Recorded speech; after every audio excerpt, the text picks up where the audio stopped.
I know we met 2 weeks ago, so I'll be working with you today as well as Sam and Katie.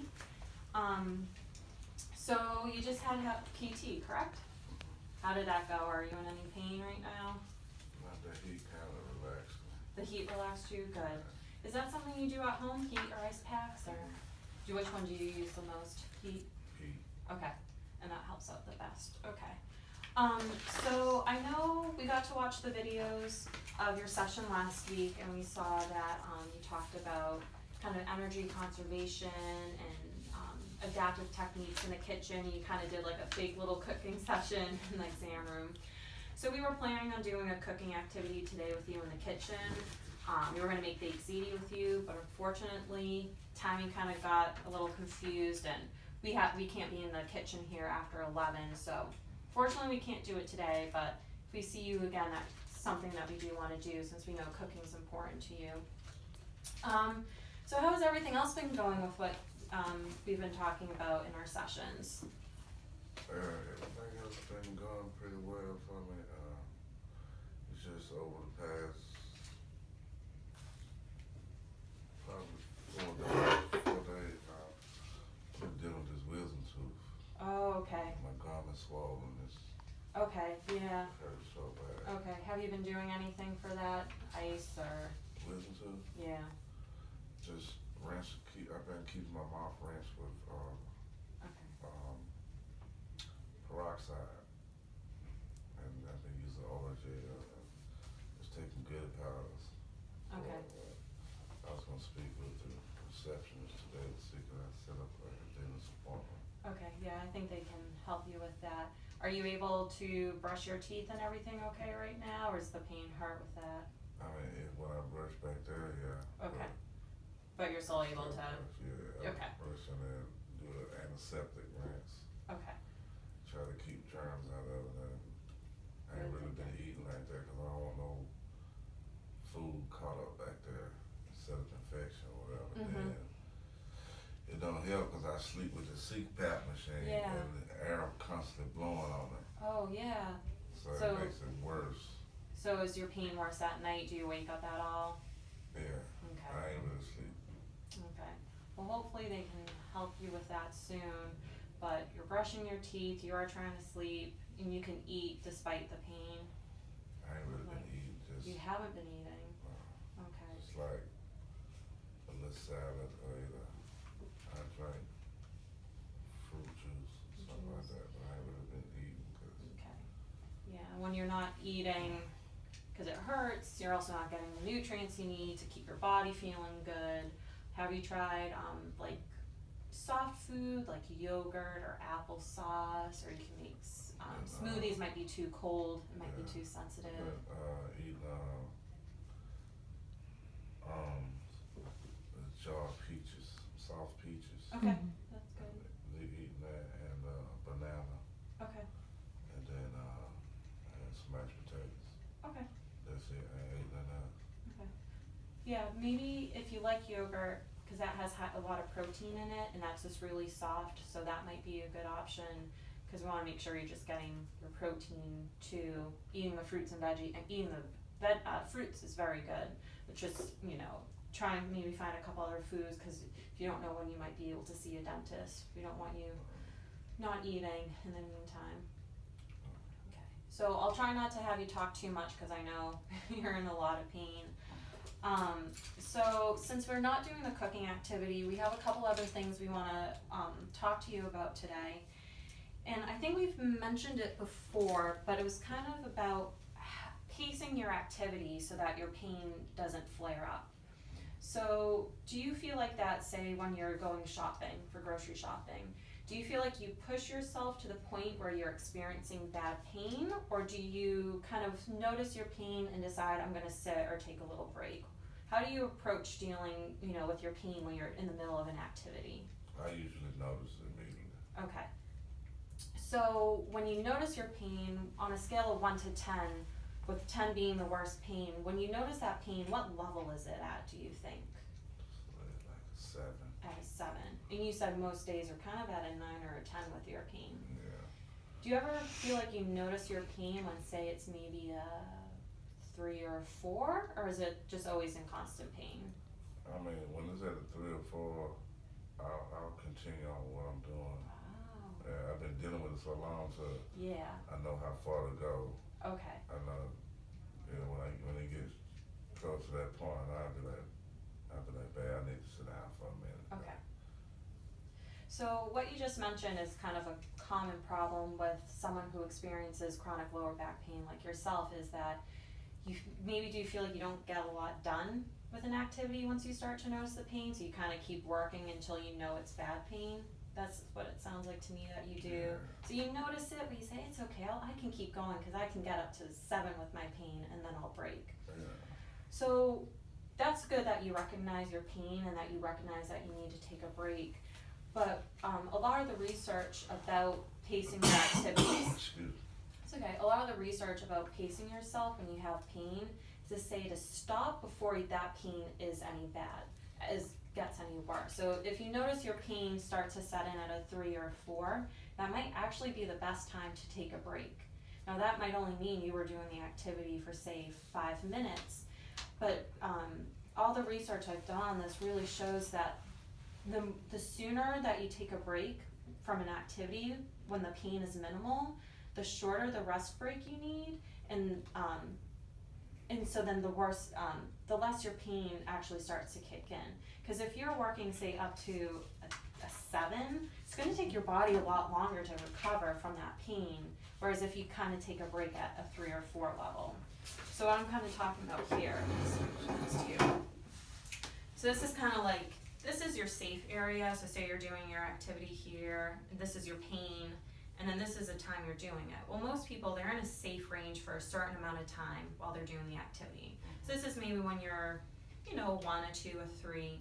But the danger zone is when you're maybe starting to get into a 4 or 5 with your pain. You're probably getting up into here at a 7 with your pain when you say, now I need to take a break.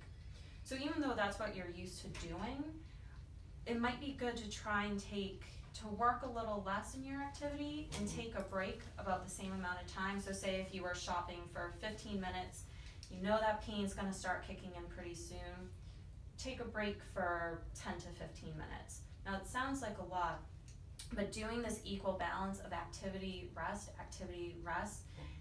is supposed to help minimize the pain, and it also actually reduces the amount of time that you might be taking rest breaks. So this is like the cycle that I'm talking about. It's the pain fatigue cycle. So what happens is you're overactive, you push yourself to a 7, 8, 9. So now you experience pain, now you have to rest. Once you're feeling better, you might feel like, man, I didn't do anything because I was just resting for 2 hours. So now you get overactive again because you have to make up for everything you weren't just doing. Oh, now you're in pain again. Do you see that cycle that can happen? Yeah. So what we're recommending is trying to take breaks before that pain ever sets in. So you can do an activity, say 15 minutes, you start to notice that pain, well, let's take a break for 15 minutes. Then you can go back to your activity. So we want to remove this increase in pain as much as we can when you're doing activities. Okay. So how does that sound to you? Do you think you'd be willing to try something like that? Because I know it can be very easy to, I'm just going to keep working until I am in a lot of pain, or I just feel like I didn't get anything done. I could definitely try that activity. It's just I'm like one of those people where when I start something, I like to.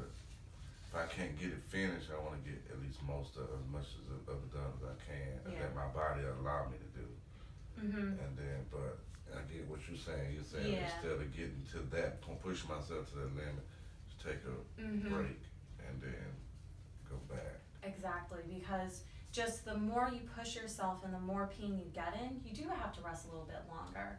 So I was reading about people who do everything they can in the morning, because then they're just going to rest in the afternoon. Well, now you just lose your afternoon and possibly evening resting because you just did so much in the morning.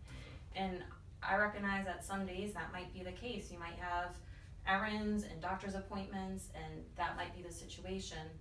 But knowing it's kind of connecting the pain with the mental side of it too. Because I'm the same way. I'm gonna start it, I'm gonna finish it, and it doesn't matter what happens. Yeah, well, sometimes our brain is not in connection with the rest of our body. So it's kind of just changing how you approach how successful you are with an activity. Okay, maybe I only got half of it done, but that's okay because I'm going to pick it back up in 10 minutes.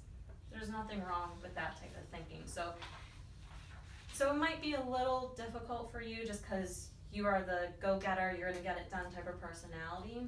But this might be a good way to kind of start shifting the demands you're putting on your body to kind of help you not be in so much pain every day. So I can give you this handout to take home, but there is a little activity with it. So we can what you can do on your own is pick, I think 2 to 3 activities. Okay, yeah, you can pick 2 activities that you know might cause you the most pain. So what's one activity that causes you a lot of pain?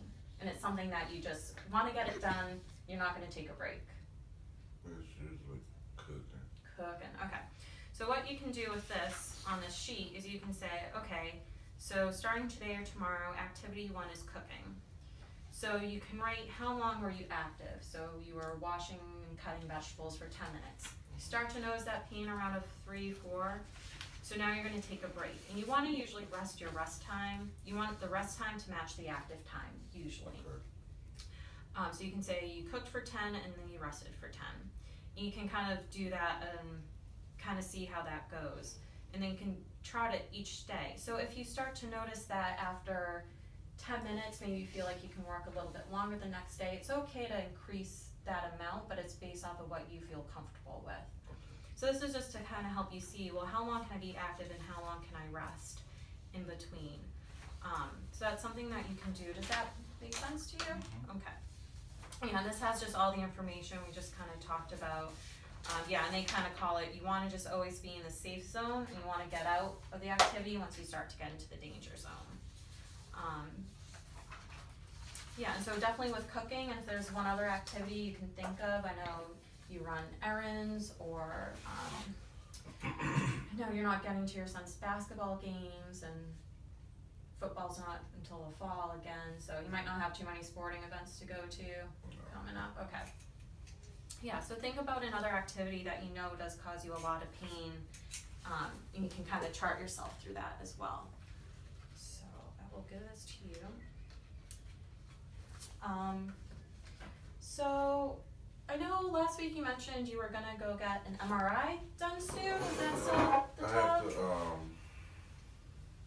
I keep forgetting the name of this company. It's called Access something. Okay.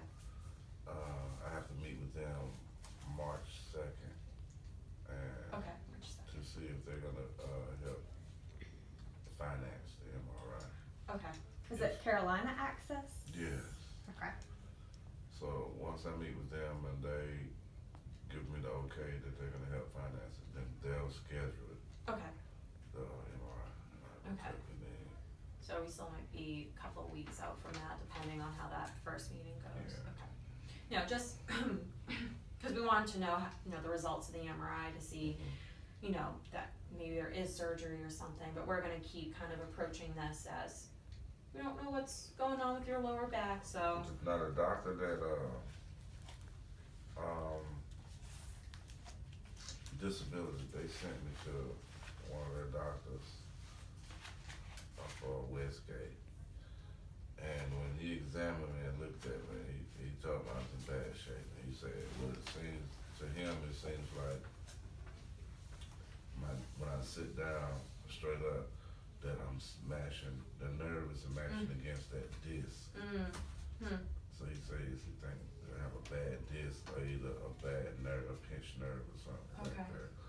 But he's having bad shape, and he said we got to get it fixed. okay, yeah, definitely you gotta get it fixed. You can't keep living like this. Yeah, and then like I was telling the guy in physical therapy a few minutes ago, I was like, it really aggravates me and frustrates me when I'm seeing different doctors, and then they'll be like, it's really all in your mind. Your mind is telling you that pain is there, so it's you kind of being guarded. And I'm like, no, man, this pain is real, because they never fixed my back. They never did anything to my back. Yeah, They you mentioned that. You just they said it just- was the neck. Yeah, they just fixed the herniated disc and went in and did the fusion and left the plate in there or whatever. But they never did anything to my back other than say, well, maybe on down the line you may have to have another surgery on your lower back. And that's it.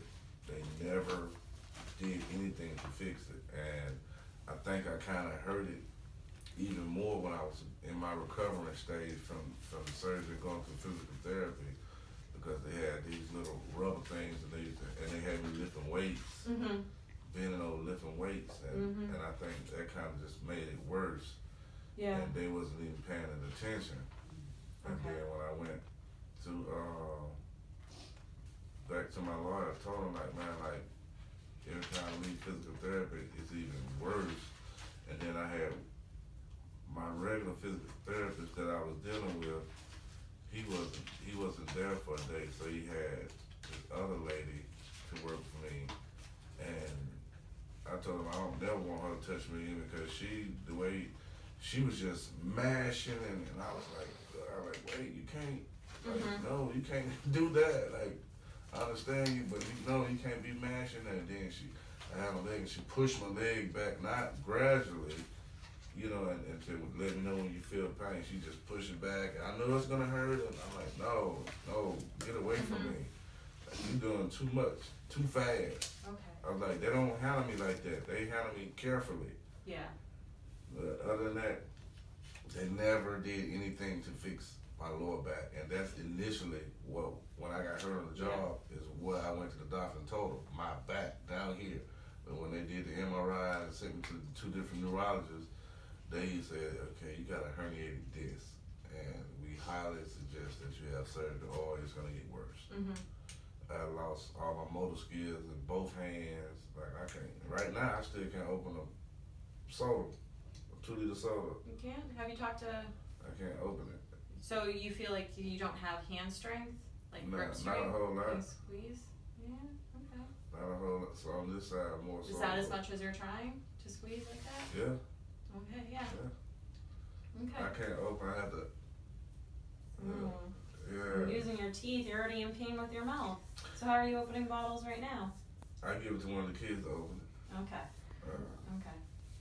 Yeah, so so what it sounds like to me, what you're saying is that you kind of feel like people don't acknowledge that you're in pain or tell you that your pain isn't as bad as what it is.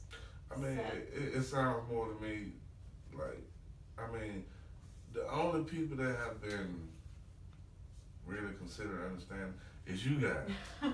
I'm serious. That's it. The only people that feel like they understand what I'm saying is you guys.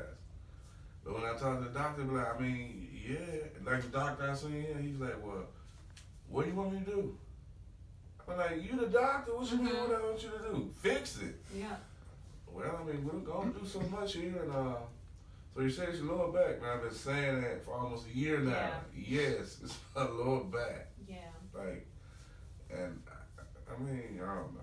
It's just frustrating sometimes, and I be telling them like, and still like, even since they did the fusion, like my motor skills, you know, range of motion is still off because like this side, I can look all the way around, but this side I can't. I can't turn it back that way. I have to turn around.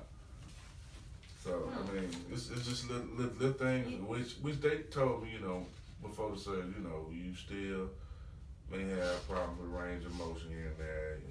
You're not gonna recover 100%. I can tell you that now. So I mean, I just took it and went with it. But initially, when I was running with that trash can of water and I slipped on that paper and fell, I fell straight back. And I hit my back. Yeah, that's what hit first. Yeah, I couldn't even break the fall no kind of way. Yeah. So. Okay. Well, we have a little activity, and we weren't sure how interested you'd be in doing, but you've talked to us a lot about your pain, and sometimes our words aren't the best way to express ourselves, because we might not know how to verbalize it or things like that. So we've done some reading, and we found that sometimes drawing what your pain experience is like to you, how your pain makes you feel, is an effective way to kind of express that pain and for us to kind of gain more information about it too. Because just through talking right now, I've heard you're frustrated, you feel like people aren't like listening at times. But since right now this is chronic pain in your life, we want to have a better understanding about this pain, and this is information that we can possibly share with the PTs as well, so that they have a better understanding about how you as a person view your pain and how it's affecting your life. So would you want to do something? Like, it can just be an abstract, you know, type of little activity, but it's also very kind of, can help kind of release some frustration you might have about the pain, which you just said you're frustrated, huh? So, I don't know what might be best. I don't want you to twist. Be different, man. I mean, like, you know, like my back. Up here. Yeah, and then now this wisdom tooth, and then Yeah. I can't really.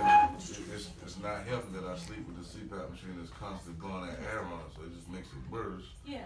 And then I'm telling when I'm gonna get to the dentist, so I mean, it just keeps piling up. Yeah.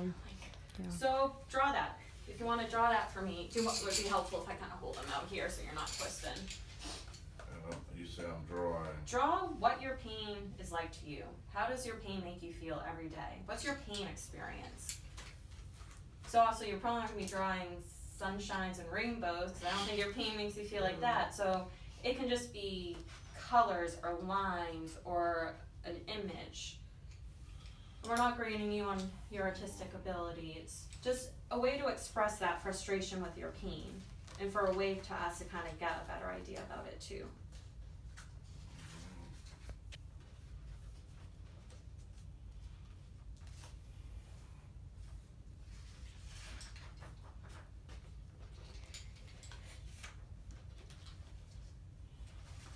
You can use words or symbols.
yours if you wanted that too. Oop, I can pick it up. Do you want anything else? Jeez, Butterfingers over here. Want the black one or red one? Good choice.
Good about it? Okay. So I'm just gonna show it to the camera so that our classmates can see what we're talking about before we start talking. So how did you feel when you were drawing? When you were drawing this? Did you feel kind of relaxed at all, or did your emotional state change, or? Kind of relaxed. Kind of relaxing? It's almost like when I was drawing it, in my mind, it's like I was venting Yeah. and releasing. Mm-hmm. That's some of good. Good. Okay. So we can talk a little bit more about coloring, how that might be helpful for you. So I see laying down, sitting down, bending over, say ouch, and then it's pain, you're crying here, and you kind of crying here. I see the frown, sad. So what made you draw these things to represent your pain? Because these are the times that I'm feeling my pain the most. When I'm laying down, when I get up in the morning, I'm very, very stiff and I'm in pain because I've been laying in that one position all night. And like I said, I can't sleep on my stomach because of the mask. Every now and then I can turn on my side for a little while, but normally when I do, I forget that I'm hooked up to the machine and it pulls it off the table, so I don't really do that. And then when I'm sitting down, if I'm trying to watch TV and draw or a show or whatever, a movie, you know, I have to keep fidgeting. It seems like I'm fidgeting, but I'm just trying to get to a spot to where it don't feel like I'm sitting on my disc, so I keep fidgeting until when it hurts. And then if I'm just bending over to try to tie a shoe or to pick something up that I dropped, or it hurts. So just looking at this picture, laying down in bed and sitting, those are kind of supposed to be relaxing activities, aren't they? So for you, the pain doesn't allow it to be relaxing. And it is, so I go from sitting to standing, sitting to and standing, and I just alternate those. And as far as bending, I try not to bend at all. But I alternate sitting and standing, sitting and standing. If I'm sitting too long, you know, the pain. And then I'm trying to break myself from sitting like I'm sitting now, because all my weight is on one side. Then I don't want nursing this side to hinder this side, to make this side worse, because I'm using this side more than this side. So I try to stand, lean, anything, just to keep from sitting straight up. Because if I sit like this here, if you sit straight up. Yeah, and I'm really holding my weight here and then on the arm of the chair, so I don't sit directly on. That's what I do. Then it feels like I'm sitting on my disc, like mashing down. You feel like your nerve. You can feel the nerve. Yeah, I can feel it. Pinching. Every time I sit straight up, I can feel it. Okay. So I kind of sit leaning to one side to take the pressure off of it. Yeah. So, I mean, looking at your drawing,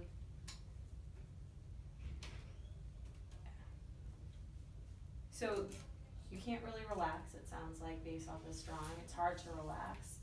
And, I mean, this affects a lot of activities you might do in a day. Sitting at the table to eat a meal with your family, just trying to sleep and relax, trying to, you know, help with the house or help your kids with something, play football, coach football. So your pain, looking at this image, your pain really affects every aspect of your life. That's a fair statement? Yeah. Okay. So we're going to keep that in mind moving forward with you, and we can share some of this information with PT, because we do take we want to know who you are as a whole person. And pain is very individual. I could experience, you know, I could stub my toe and say, that didn't hurt a lot, but Sam could stub her toe and she's crying, you know, bloody murder because it hurts so bad. So we all experience the same thing differently, and it's understanding how we can approach someone with, I don't know what type of pain you're feeling. I don't, but I'm gonna, you know, I realize that you are in pain, and we're gonna try and meet you at that place. So we can share some of this information with PT, and I hope that kind of helped to maybe get some of that frustration off your chest. And now you said coloring did feel good to do. Well, have you ever seen those like adult coloring books? I have them. You have them? Do you use them? Good. So when do you use them? Probably about twice a week. Twice a week. My fiance, she likes to color too, so we color a lot and talk. Good. Oh, so you use it kind of as a social activity? Yeah. Almost, that's good. Have you ever tried, say, coloring when your pain is maybe at like the worst? Have you ever tried that? No, what is it, the worst? I'm just trying to find something pop. Then you remember last week when I talked with you guys, I was telling you about the tramadol. Yeah. Yeah, well, I had a real bad experience with it, not last night, the night before last. And I told you it makes me dream, and I just had this horrible dream. I did. I had that horrible dream, and then I woke up and my whole day was off. From the bad dreams and the trauma. And then I seen something on Facebook. I was just strolling through Facebook, and then my sister in Alabama shared art, and I haven't even talked with her about me taking tramadol. She don't even know I'm taking tramadol. That's what I know. But she posted something on there where they were saying how tramadol was taking people's lives, things of that nature. And I read the article, and it was like that tramadol is really messing with people's mind and things like that. And I was like, so I know it ain't me. I know I ain't tripping. It is something about this tramadol. I was gonna let you know, after last week, I actually did go and talk with the physician's assistant who saw you, I think it was last Monday, not this previous Monday, but last week. And I told her that the tramadol was making you sleepy and giving you weird dreams and stuff. And she said that she believed that it was prescribed as needed. So PRN, which means you take it as you need it. So she was saying if it's bothering you, you can not take it, or you can take it less frequently. And maybe spreading it out or changing like the times of day where you take it would be helpful. So because it's prescribed PRN, there's some flexibility with how you take it. But with me, I only take it, once a day. That's at night when I get ready to go to bed. That's the only time I take it. I don't take it during the daytime because it makes you sleepy. Right. Have you tried not taking it? Yeah. Yeah. Can you sleep if you don't take it? Can you sleep if you don't take the tramadol? So you can sleep without it. Because if I don't take the tramadol, then I'll take a goody powder PM. Say that. What do you take instead? The goody powder. The Goody powder. Yeah, okay. like BC, the goody powder. They have different ones. They have the ones for like back and body pain. Then they have the ones for PM that help to sleep. Okay. So it's kind of almost like a NyQuil type thing. Yeah. It's just the So goody that powder. either Advil has a PM Advil, too. PM. Okay. I mean Aleve. Okay. And so when you take, the goody powder or the Aleve, you still are able to sleep at night? Or okay, and your pain's okay? You might just consider doing that, and then the next time you see your doctor, you can just say the tramadol's not working. I'm not taking it, and it's not something you have to take every night. So. Yeah, that would be a good recommendation, and then see how it goes. And we're not saying don't take the tramadol because it's as needed, but it sounds like if you sleep okay with the other things, getting the best sleep is the most important thing. Because like what you just said, you had such bad nightmares, your whole day kind of felt like a wash. So obviously you're already in pain, feeling like you can't do some things. Then now I just had bad dreams, and now I don't want to do anything else. My fiance last night, she was out. We were still talking about it. She was like, well, babe, don't take it. She was like, well, why you take it? I said, I didn't take it tonight. Okay. She was like, you did? I said, no, I just took a goody powder. Okay. Because my tooth is hurting too, so maybe I can kill two birds with one stone. So Okay. I took the goody powder, and it kind of relaxed me, and I fell asleep, and I slept. I didn't wake up until normally I would wake up through the night, but last night I slept straight through. Okay.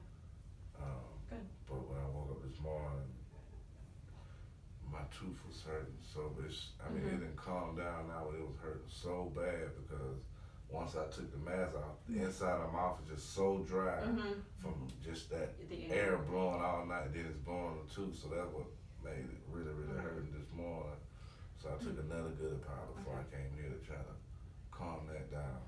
So, since the coloring kind of did relax you a little bit and you're already doing it, I would recommend trying to color when you are experiencing some pain, because it's a healthy distraction. Because when you're coloring, you're focusing on the image in front of you, what your hand's doing, how you want to color it. So a lot of your thinking can be directed towards that activity at hand versus thinking about the pain. So I recommend just trying that. And maybe don't try it when you're in a 9-10 level of pain, but see how it feels when you're kind of just sitting and it's at maybe a 6 or 7. Just try coloring just a little bit and see if you notice any changes with the pain, because it might help kind of relieve a little bit of the pain, or at least distract your brain from thinking so much about the pain. Right. Okay. So before we leave, we just had one thing we wanted to talk to you about. So I'm thinking actually. Or should we break now? Well, I think we should do the shower chair. Oh, because we want shower to send chair. that home with him today. Yeah, we need that. And so we'll do that next time. if we yeah. can. Yeah. So we have the shower chair and the grab bar for your shower. So we'll bring that and grab it.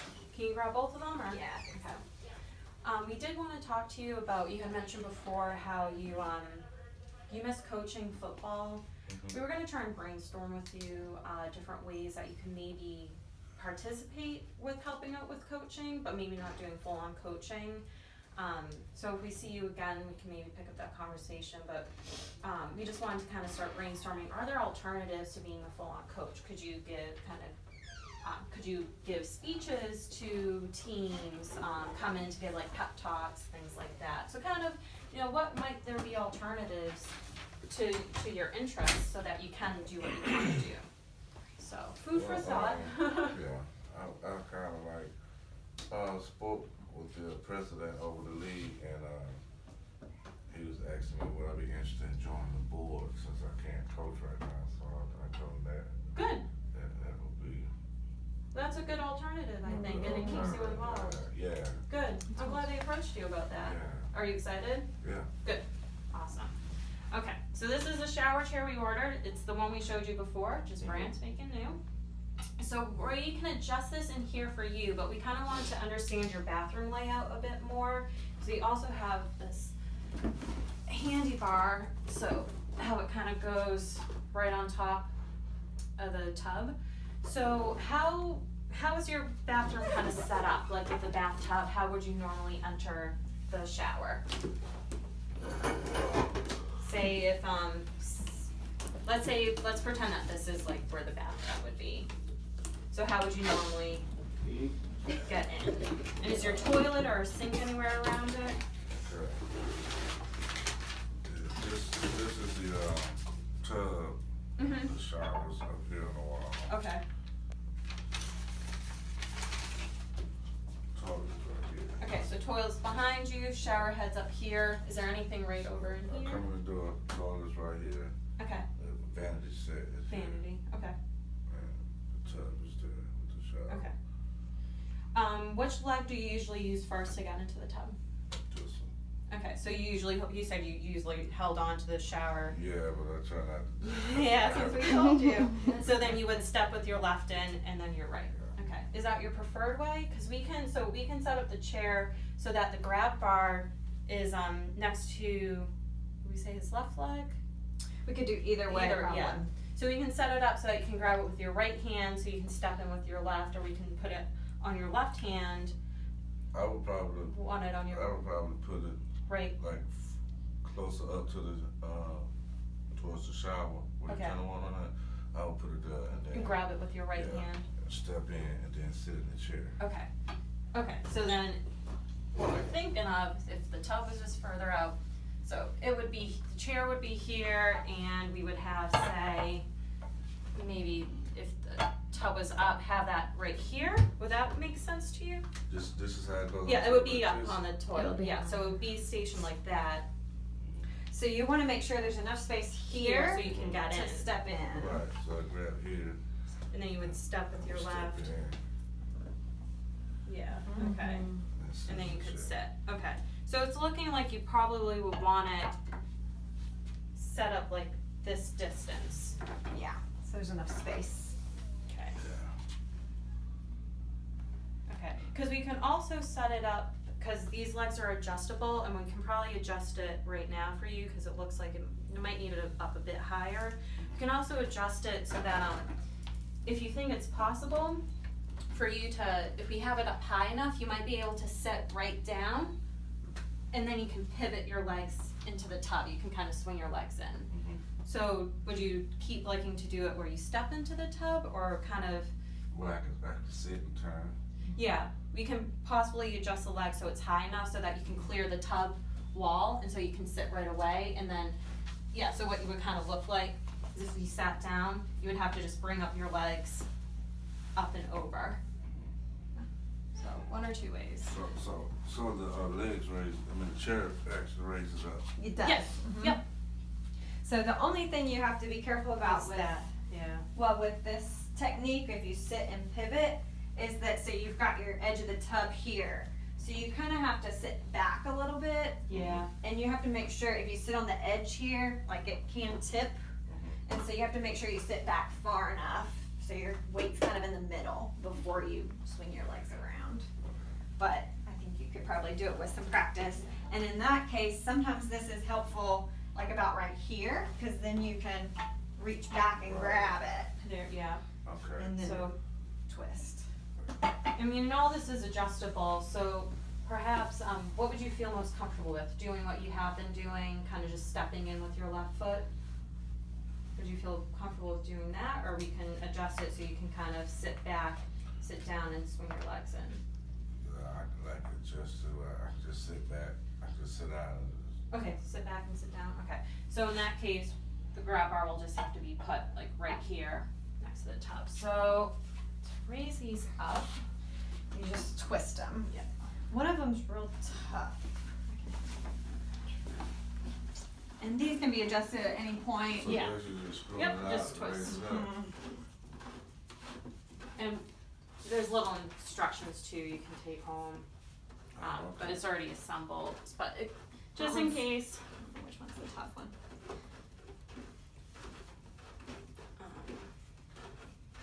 And if you want, we can take a picture of just like the chair in relation to the bar so that you know when you go home how to set it up, if that would be helpful to you. I have 11. Yep, 11's right here.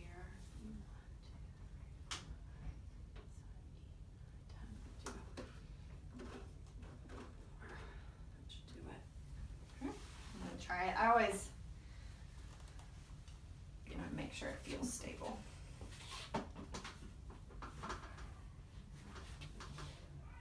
Feels pretty stable. Here, I'll sit on it to make sure.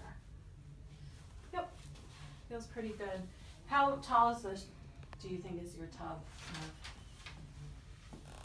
Probably goes up to there, so it needs to go up higher. Okay, well, we can keep adjusting it up. We'll adjust it up to like as high as possible, and then you might have to have one of your kids, Yeah. fiance, help you out like to adjust it. But this will hopefully help. How's the sponge been working out? Still using it? The long-handled sponge? Yeah. Good. Did you come to an end there, or did you? No, I just Okay. stopped. Yeah, the higher it is, sometimes feels a little more unstable. Yeah, I would imagine.